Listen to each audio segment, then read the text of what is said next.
नमस्कार विद्यार्थी मित्रांनो, आमच्या MPSC टिप्स अँड ट्रिक्स या चॅनलमध्ये आपले सहर्ष स्वागत आहे. मी निलेश नवरे. मी आज आपल्यासाठी घेऊन येत आहो. आजचा आमचं टॉपिक आहे विद्यार्थी मित्रांनो, डिसेंबर 2019च्या चालू घडामोडी मी आज आपल्यासमोर मांडणार आहोत. तत्पूर्वी विद्यार्थी मित्रांनो, आतापर्यंत तुम्ही मला जर का सबस्क्राईब नसेल केले तर प्लीज सबस्क्राईब करा आणि बाजूवरील बेल आयकॉनवर क्लिक करून आमचे निरंतर व्हिडिओ मिळवत राहा. आणि एक महत्त्वपूर्ण सूचना आहे का, तुम्ही मला अनअकॅडमीवर फॉलो करू शकता. तर अनअकॅडमीचे विद्यार्थी मित्रांनो, जे स्पेशल क्लास अनअकॅडमीने चालू करण्यात आलेले आहेत तर त्याचबद्दलची माहिती मी तुम्हाला देत आहो आता. तर पाहूया. पहा, पहिले तर अनअकॅडमीचं लर्निंग ॲप जे आहे ते डाउनलोड करा. हे लर्निंग ॲप आपल्यासमोर आलेलं आहे. या प्रकारे लर्निंग ॲप आपल्यासमोर आल्याच्या नंतर तिथे उघडेल. त्यानंतर बघा, तर चालू केल्याच्या नंतर जर का पाहिलं तुम्ही लर्निंग ॲप विद्यार्थी मित्रांनो, तर या प्रकारे उघडल्याच्या नंतर बघा, पहा थोडं म्हणजे ऑनलाईन दाखवत आहे त्या कारणाने थोडंसं कमी जास्त होत आहे त्यामध्ये. तर बघूया, इथे MPSC कॅटेगरी सिलेक्ट करा. वरतं MPSC कॅटेगरी इथे सिलेक्ट केलेली आहे. MPSC कॅटेगरी सिलेक्ट केल्याच्यानंतर पहा, इथं जर का असं साईट डोअर खुललं याचं, तर सरळ सरळ आपल्याला पहिलं दिसते प्लस, दुसरं दिसते फ्री कोर्सेस आणि तिसरा स्पेशल क्लासेस. त्या स्पेशल क्लासवर क्लिक केल्याच्या नंतर विद्यार्थी मित्रांनो, पहा सध्या आता मी लाईव्ह आहे. तर पॉलिटीचा क्लास लाईव्ह आहे. इथं लाईव्ह येते. स्लाईडला म्हणजे साईडला जर का सरकवलं तुम्ही, पुन्हा एक लाईव्ह मॅडम आलेले आहेत. लाईव्ह स्टार्ट झालेले आहे त्यांचा 4:30ला, 4:15ला यांचा कोर्स चालू झालेला आहे. याशिवाय बरेचसे ते कोर्स आहे, स्पेशल क्लास आहे विद्यार्थी मित्रांनो. त्यामध्ये गायकवाड सरांची क्लास आहे, त्यानंतर वाळूकर सरांचे क्लास आहे, त्यानंतर माझे बरेचसे क्लास आहे विद्यार्थी मित्रांनो इथे. तरी तुम्ही ते बघण्यासाठी विसरू नका विद्यार्थी मित्रांनो. तरी ते काय करा, तुम्ही बघण्यासाठी इथे विसरू नका. बरेचसे कोर्सेस आणि बरेचसे एज्युकेटर्स आहे. तर हे स्पेशल क्लास फ्री असतात विद्यार्थी मित्रांनो. तर त्या कारणानं तुम्ही अनअकॅडमीचं जे प्लस कोर्स आहे ते कसं आहे तर त्याबद्दलची तुम्हाला मार्गदर्शन तिथे केले जातील. चला तर आजचा कोर्स जो आपल्यासमोर आलेला आहे तर त्याला सुरुवात करूया. पहा,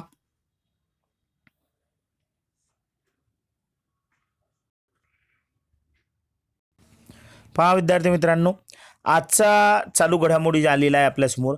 जागतिक मृदा दिन 5 सप्टेंबर.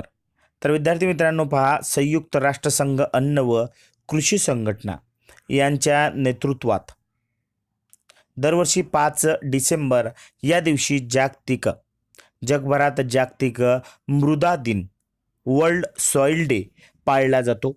अन्न सुरक्षा, त्याचबरोबर निरोगी पर्यावरण आणि मानव कल्याणासाठी मृदेच्या गुणधर्माचे महत्त्व टिकून ठेवणारे संदेश पसरविणे हे या दिनाचे उद्दिष्ट आहे. यावर्षी या दिनाची stop soil erosion save our future ही संकल्पना सुद्धा आहे. Stop soil erosion save our future ही संकल्पना सुद्धा रूढ झालेली आहे. त्यानंतर पार्श्वभूमी, हवामानातले बदल, दारिद्र्य निर्मूलन आणि शाश्वत विकास या दृष्टीने कार्य करण्यासह अन्न सुरक्षा, कृषी यासाठी मृदेचे महत्त्व यांच्या संबंधी जागरूकता निर्माण करण्याच्या उद्देशाने हा दिवस पाळला जातो. जून 2013 मध्ये वैश्विक मृदा भागीदारीच्या चौकटीत FAO परिषदेच्या प्रस्तावा दाखल डिसेंबर 2013 मध्ये 68व्या संयुक्त राष्ट्रसंघाच्या महासभेत दिनांक 5 डिसेंबर 2014 रोजी प्रथम अधिकृत जागतिक मृदा दिन पाळण्याचे मान्य केलेले आहे. मुळात मृदा दिनाची संकल्पना 2002 साली international union of soil sciences IUSS द्वारा प्रस्तावित केली गेलेली होतीच. समोर पाहूया. पहा, याचबद्दल मृदेबद्दलची माहिती. मृदा, जमीन आणि माती आपण ज्यांना म्हणतो, तर मृदा हा एक मर्यादित नैसर्गिक स्रोत आहे. मानवी कालखंडात मृदा पुनर्निर्मित केले जाऊ शकत नाही. तथापि मानवी जीवनामध्ये मृदेची भूमिका महत्त्वाची असूनही अनुचित व्यवस्थापन पद्धतीमुळे मृदेचा कस कमी होण्यासाठी जागतिक पातळीवर वाढ होत आहे. काही तथ्य जर का यामधली पाहिली तर मृदेमध्ये वातावरणाच्या तुलनेत 3 पटीने अधिक कार्बन असते आणि ते बदलणाऱ्या वातावरणासंबंधीच्या आव्हानांना तोंड देण्यात मदत करू शकते. 815 दशलक्ष लोक अन्न मिळविण्याबाबत असुरक्षित आहेत आणि 2 अब्ज लोक पोषणाच्या बाबतीत असुरक्षित आहेत. परंतु हे प्रमाण मृदेच्या साहाय्याने कमी केले जाऊ शकते. आपल्याला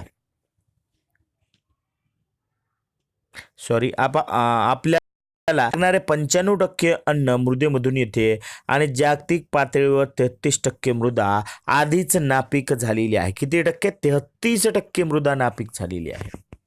मृदा संवर्धनाच्या पद्धती जर का पाहिल्या तर जमिनीचे अधिक प्रमाणात शोषण, शेतीसाठी वापर न करणे, जमिनीची धूप थांबविणे, जमिनीमध्ये क्षाराचे प्रमाण कमी करण्यास प्रयत्न करणे, रासायनिक खतांचा वापर कमी करणे आणि त्याऐवजी सेंद्रिय खतांचा वापर वाढविणे, जमिनीमध्ये पौष्टिक घटकांचे प्रमाण वाढविण्यासाठी नैसर्गिक जीवसृष्टीला उपयोगात आणणे, जसे की गांडूळ आणि कीटक, छतावर शेती करणे, पिकात फेरबदल करणे, अशा बऱ्याचशा गोष्टी यामध्ये इन्क्लूड करण्यात आलेल्या आहे. तर रेपो रेट जेच येथे सलग 5 वेळा व्याजदरात कपात केल्यानंतर रिझर्व्ह बँक ऑफ इंडियाने अखेर दर कपातीला ब्रेक लावलेला आहे. पतधोरण आढावा समितीच्या बैठकीनंतर RBIने रेपो आणि रिव्हर्स रेपो दरात कोणताही बदल केलेला नाही. रेपो दर 5.15% तर रिव्हर्स रेपो दर 4.90% कायम ठेवलेला आहे. व्याजदरात आणखीन कपात न करण्याच्या निर्णयामुळे फिक्स्ड डिपॉझिटमध्ये गुंतवणूक करणाऱ्यांना फायदा होणार आहे. विकास दराला चालना देण्यासाठी RBIने सलग 5 वेळा व्याजदरात कपात केली आहे.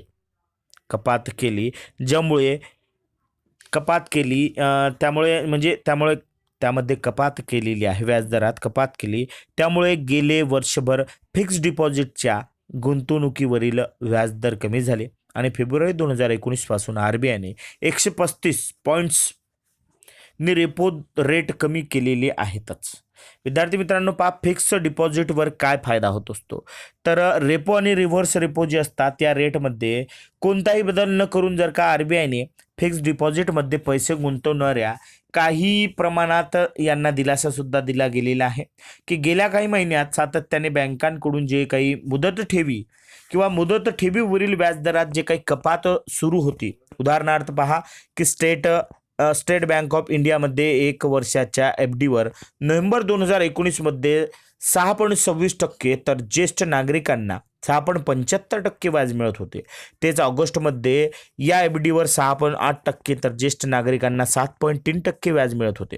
रेपो आणि रिव्हर्स रेपो रेटमधील कपातीचा परिणाम या गुंतवणुकीवर होत होता.